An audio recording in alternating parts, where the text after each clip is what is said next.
আসসালামু আলাইকুম। তোমার প্রতি অনুভূতি গল্পের ৯ নম্বর পার্ট। মিথিলাকেও দেখছি আমার দিকে চেয়ে আছে। হয়তো কারো কাছ থেকে শুনেছে আমি কলেজে এসেছি, তাই হয়তো এক নজর দেখার জন্য দূর থেকে তাকিয়ে আছে। আবার আমার ধারণা ভুলও হতে পারে। আমি বেরিয়ে যাওয়ার জন্য হাঁটতে থাকি, মাথা নিচু করে। মিথিলাকে দেখি নাই এমন একটা ভাব নিয়ে, কিন্তু মিথিলাকে আমার দিকে এগিয়ে আসতে দেখছি। আমি পাশ কাটিয়ে চলে যাব, এমনি মিথিলা ডাক দিল, অনিক, তোর সাথে কিছু কথা আছে। মিথিলা আমার সাথে কি কথা বলবে আমি জানি না, আর জানতেও চাচ্ছি না, তাই না শোনার ভান করে হাঁটতে লাগলাম। মিথিলা পেছ থেকে সামনে আমার পথ আটকিয়ে বলল, অনিক, প্লিজ একবার শোন। আমি বললাম, কি বলবি তুই? তোর জন্য আমি বাসা ছাড়া হয়েছি। এমন একটা অপবাদ তুই দিলি, যার কারণে 1 মাস ধরে আম্মুকে দেখি না, আব্বুর কথাও শুনি না। আব্বুর কড়া শাসন আমার জীবনে নাই। আমার সাথে কথা বলার অপরাধে ভাবিকেও বাপের বাড়ি পাঠাই দিছিস। কেন জানি রাগ আর কষ্টগুলো চোখের পানি হয়ে বের হচ্ছে। মিথিলা বলল, অনিক, তুই আমাকে মাফ করে দে। আমি জীবনে এমন একটা ভুল করেছি, যার জন্য আমি রাতে চোখ লাগিয়ে ঘুমাতে পারি না। চোখ বন্ধ করলেই আমার পাপের দৃশ্যগুলো আমার চোখের সামনে ভাসে। মিথিলার চোখ বেয়ে পানি পড়তে লাগলো। আমি বললাম, মিথিলা, নেকা কান্না করার কি আছে? যা চাইছিস তাই তো করেছিস। আমিও চাইলে তোদের সব কিছু ফাঁস করে দিতে পারতাম, কারণ আমার কাছে ভিডিও আছে। কিন্তু তোকে ভালোবাসতাম, তোর সম্মান যেন নষ্ট না হয়, তাই নিজের সম্মান নষ্ট করে সবার চোখে দর্শক নামক মিথ্যা অপবাদ নিয়ে বাসা থেকে বের হয়ে গেলাম। কিন্তু একটা দুঃখ কি জানিস? ভাবিকেও বাসা থেকে বের করে দিয়েছে। ভালো থাকিস। চোখ বেয়ে পানি বের হচ্ছে। আবার কেন জানি মিথিলার সাথে কথা বলতেছি, রাগও হচ্ছে নিজের ওপর। আর কথা বলার ইচ্ছা ছিল না, হাঁটতে শুরু করলাম। মিথিলা বলল, অনিক, দাঁড়া প্লিজ, শোন। আমি জানি মিথিলা এগুলো অভিনয় করতেছে, কারণ মিথিলা নিখুঁত অভিনয় করতে পারে, যেভাবে পরিবারের লোকজনদের সামনে করলো। আমি আর মিথিলার সাথে কথা বলতে পারছিলাম না, চলে আসলাম। ইস, আম্মুকে যদি আজ দেখতে পারতাম। আমি আবার ঢাকায় ব্যাক করব। টিকিট কেটে বাসের মাঝখানে জানালার পাশে বসে আছি। এমনি জানালা দিয়ে আব্বুকে দেখতে পেলাম, সাথে আম্মু। কিন্তু আম্মু তো বোরকা গায়ে, মুখটা দেখতে পাচ্ছি না। তবে এটুকুতেই মন জুড়িয়ে গেল। আব্বুকে আগের মতো হাসি খুশি দেখতে পাচ্ছি না, কেমন জানি মন মারা হয়ে আছে। আম্মু হয়তো একই অবস্থা, কিন্তু সবচেয়ে আশ্চর্য বিষয় হলো ভাবিকেও দেখতে পাচ্ছি, ভাইয়াও পাশে। তবে কি আজ ভাবিকে বাসায় নিয়ে যাচ্ছে? হয়তো সবার মন গলে গেছে, আমার জন্য তাদের কি মন কাঁদে? আমি বাসা থেকে বেরিয়ে যাওয়ার পর একদিন পরই ভাবিকে তার বাপের বাড়ি চলে যেতে হয়েছে। ভাবি কেমন বাসায় সবাই জানে। ভাবি ছিল সবার পছন্দের, কার কি প্রয়োজন খুব সহজেই বুঝে যেত, যার জন্য ভাবিকে নিয়ে কখনো ঝগড়াও হয়নি। হয়তো আমার প্রতি রাগগুলো এমন প্রকট ছিল, যার জন্য ভাবি আমার সাথে কথা বলতে শুনে উল্টাপাল্টা ভাবতে সাহায্য করছে। আজ নিজের চোখে ভাবিকে বাসায় যেতে দেখবো, স্বপ্নেও ভাবিনি। এখন আমার ভিডিও পাওয়ার কোনো প্রয়োজন নাই। ভাবির নিজের সংসার ফিরে পেয়েছে, এর থেকে খুশির খবর আর কি হতে পারে? তবে আমার একটা কাজ করতে হবে, ভাবির সাথে কথা বলা একদম বন্ধ করে দিতে হবে। হয়তো আবার আমার সাথে কথা বলতে শুনলে বা দেখলে এরকম খারাপ ধারণা আসতেই পারে। তবে শেষবারের মতো কথাটা বলে নিই, সত্যি কি বাসায় নিয়ে যাচ্ছে নাকি অন্য ব্যাপার? কথাগুলো ভাবতে ভাবতে পরিবারের লোকজনগুলো ভিড়ের মাঝে মিলিয়ে গেল। চোখগুলো ভিজে গেছে। যদি একবার আম্মু বলে ডাকতে পারতাম, আব্বুকে আব্বু বলে ডাকতে পারতাম। এই জীবনে না জানি সেই সুযোগ হয় কিনা। গাড়ি চলতে শুরু করলো আমার চিরচেনা শহরটাকে ছেড়ে। মনে আজ কিছুটা শান্তি খুঁজে পাচ্ছি ভাবিকে বাসায় ফিরে যেতে দেখে। যদি এমন হতো আমিও আজ বাসায় যেতে পারতাম। এই জীবনে হয়তো হবে না, কারণ নিজেকে প্রমাণ করার মতো কোনো প্রমাণই আমার কাছে নেই। যে একটা ভিডিও ছিল তাও হারিয়ে ফেলেছি। শুধু ভাবি জানে আমি নির্দোষ। সেই কথা বলতে গিয়ে বাড়ি ছাড়া হয়েছিল। আর মিথিলা নিজেকে কখনোই ছোট করে সত্যিটা বলবে না। আর দুলাভাই তো নাই। আম্মুর কথা মনে পড়তেই চোখ দিয়ে পানি পড়ছিল। পাশ থেকে আম্মুর বয়সী কেউ বলে উঠল, কাঁদছো কেন বাবা? চোখের পানি মুছে বললাম, আব্বুর কথা খুব মনে পড়ছে। মহিলাটা বলল, কেন, তোমার আব্বু আম্মু কি নাই? মহিলাটা হয়তো ভাবছে আমার আব্বু আম্মু মারা গেছে। আমি বললাম, আছে, কিন্তু আমাকে তাদের ছেলে বলে দাবি করে না। মহিলাটা আগ্রহ নিয়ে জানতে চাইল, কেন, কি হয়েছে? মহিলাটাকে ঢাকায় আসতে আসতে সব কিছুই বললাম। উনি আমার মিথ্যা অপবাদের কাহিনী শুনে চোখের পানি ফেলছিল। বাস থেকে নামার সময় ওনার বাসার ঠিকানা দিয়ে যায়। ওনার নাকি কোনো ছেলে নাই, সময় পেলে যেন দেখা করতে যাই। বাসায় আসার পর ফ্রেশ হয়ে খাবার খেয়ে রুমে শুয়ে আসি। খুব ক্লান্ত লাগছিল। আর ভাবছি মিথিলার কথা কি সবগুলো শোনার দরকার ছিল, নাকি যতটুকু শুনেছি সবটাই ভুল করেছি। রিমি কলেজ থেকে আসার পর আমার সাথে দেখা করতে আসলো।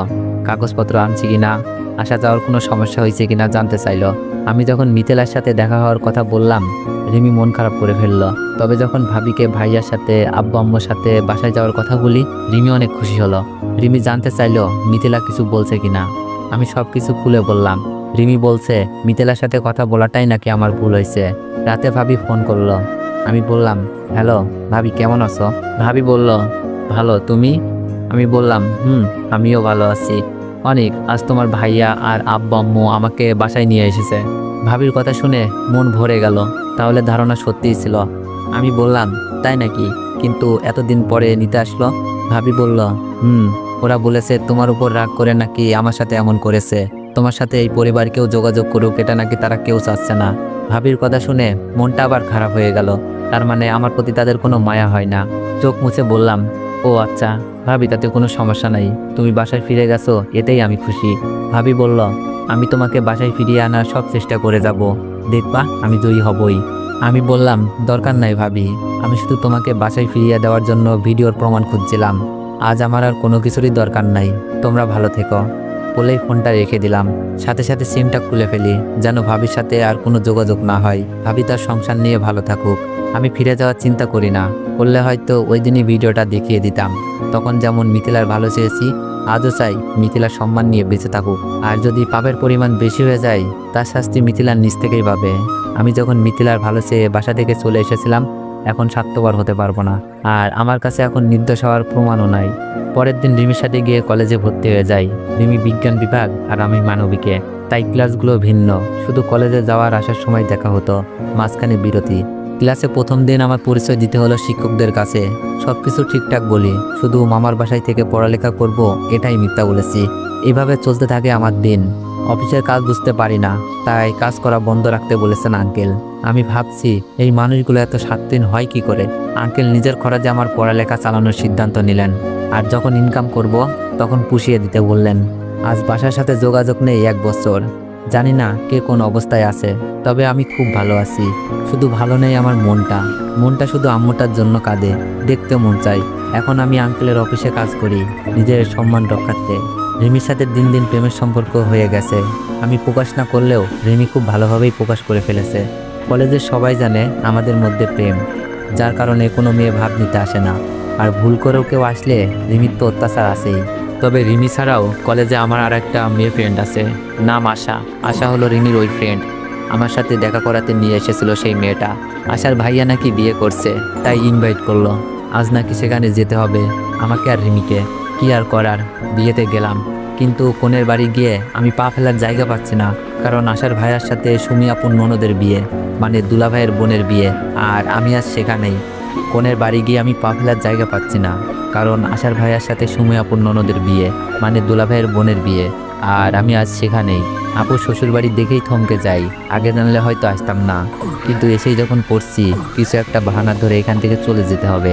দুলা ভাইকে দেখলে রাগ কন্ট্রোল করা হয়তো সম্ভব হবে না। আর যদি সবার সামনে আমাকে অপমান করে, অপমান না করলেও বিয়ে বাড়িতে আনন্দটা মাটি হয়ে যাবে। আমি কিছু করলেও দোষ, না করলেও দোষে পড়ে যাই। আশা, আমি আর রিমি একসাথেই। আশাকে ফাঁকে দেওয়াটা খুবই কঠিন। তাছাড়া আমি যদি আশাকে বলি এইটাই আমার দুলা ভাইয়ের বাসা, আর আশার ভাবি হলো দুলা ভাইয়ের বোন, না জানি আশার মনের ভিতরে কি চলে। ভাববে হয়তো যার ভাইয়ের চরিত্র খারাপ, বোন কি ভালো হবে? আসলে একজনের পাপের শাস্তি আরেকজন কেন পাবে? এটা কিন্তু বাঙালি বুঝবে না। একজনের দোষ করলেই তার পুরো পরিবারকে নিয়ে কথা বলে।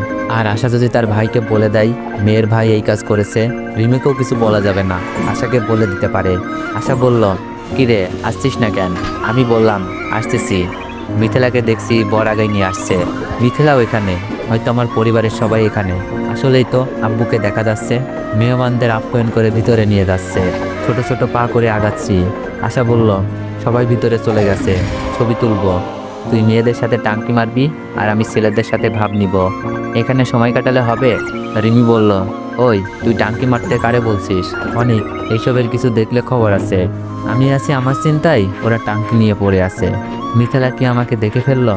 আমার দিকেই তো মনে হচ্ছে তাকিয়ে আছে। এখন কি করি? মিথিলা দেখছি এইদিকে আসছে। মোবাইলটা হাতে নিয়ে আশাকে বললাম, আশা একটা ফোন করে আসি, তোরা যা। আশা বলল, আচ্ছা তাড়াতাড়ি আসিস। আমি পিছনে হাঁটা ধরলাম।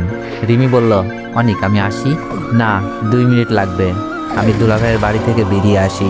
মিথিলা হয়তো অন্য কোথাও অন্য কারোর দিকে তাকিয়েছিল। আমাকে দেখলে আব্বু আম্মুরও আনন্দ চলে যেত। আব্বু আবার সিনক্রেট করতে পারত। 2 মিনিটের কথা বলে 10 মিনিট পার হয়ে গেছে। একের পর এক ফোন দিয়ে যাচ্ছে রিমি আর আশা। কি কথা বলবো? তাই ফোন বন্ধ করে রেখে দিলাম।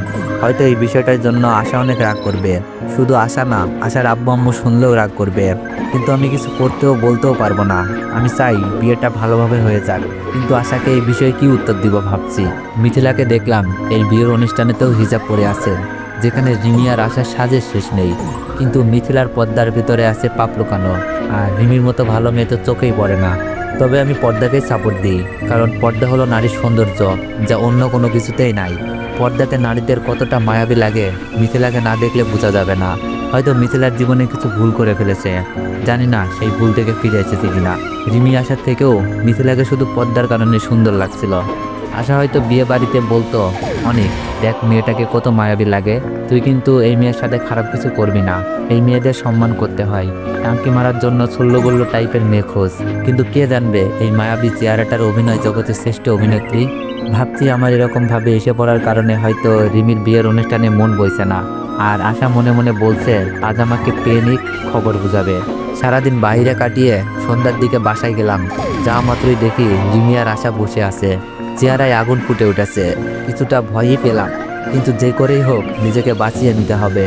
রিমি বলল, 2 মিনিটের কথা বইলা কই গেছিলি? আমি বললাম, রিমি আমার একটা কাজ ছিল খুবই গুরুত্বপূর্ণ।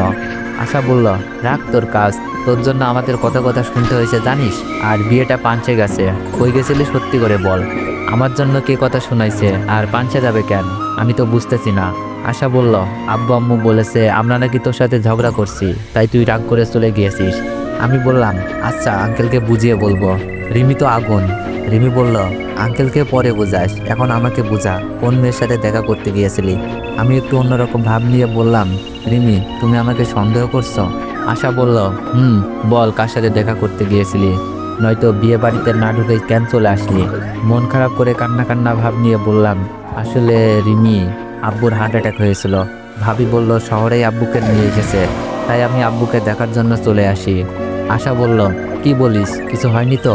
আমি প্রায় কান্নার ভাব নিয়ে বললাম, এই যাত্রায় নাকি বেঁচে ফিরেছে, আমি দূর থেকে আব্বু আম্মুকে দেখে আসলাম। রিমি বলল, সরি অনিক, না জেনে উল্টাপাল্টা বলে ফেলেছি, যাক মিথ্যাটা বলে কন্ট্রোল করতে পারলাম। আশা বলল, আচ্ছা আমরা না হয় বুঝলাম, এখন আব্বুকে কে বোঝাবে? আব্বু বলেছে তোকে বাসায় না নিয়ে গেলে আমাকে বাসায় যেতে দিবে না। আশা তো দেখছে আবার প্যাঁচে ফেলে দিল। আমি বললাম, আরে তুই বলে দিস, নয়তো কল করে আমি বলে দিচ্ছি। আশা বলল, না হবে না, তোকে বাসায় নিয়ে যেতে বলছে। আর কেন বিয়ে থেকে পালাইছিস আব্বুকে বলতে হবে। আচ্ছা কাল যাবো, আঙ্কেলকে বলবো, আঙ্কেলকে না হয় বুঝিয়ে ফেলবো। আশার ভাবির সাথে যদি মিথিলা আসে, আর সুমি আপন ননদ তো আমাকে চিনে। আশা বলল, কাল যাবি, তাহলে আজ কোথায় থাকবো? রিমির সাথে থেকে যা, ভালো বুদ্ধি দিলাম। আশা বলল, কি নতুন ভাবি বাসায় আর আমি এখানে থাকবো? চল বলছি। আশা আমাকে টেনে হিসড়ে চলল। কাপা গলায় বললাম, বাসা ভর্তি মেহমান, আঙ্কেলকে খুঁজতে গেছে রিমি। আশা, ভাবির সাথে কেউ কি আছে? আশা বলল, একটা মেয়ে এসেছে। আশার কথা শুনে কলিজা শুকিয়ে গেল, মিথিলা নয়তো? আঙ্কেল বললেন, অনিক এদিকে আসো। আমি কাপা গলায় বললাম, আসসালামু আলাইকুম আঙ্কেল। আঙ্কেল বললেন, ওয়ালাইকুম আসসালাম, বিয়ে বাড়ি থেকে চলে গেছিলে কেন? আঙ্কেল কথা বলার আগেই আশা বলল, বল আমি কিছু করি নাই। আঙ্কেল বললেন, তুমি চুপ করো, অনেক বলো, আশা কিছু বলছে? না আঙ্কেল, একটা খারাপ খবর শুনি, আঙ্কেলকে সব কিছু বুঝিয়ে বলি। আঙ্কেল বললেন, ও আচ্ছা ঠিক আছে, চলো নতুন বউ দেখবা আর পরিচিত হবা।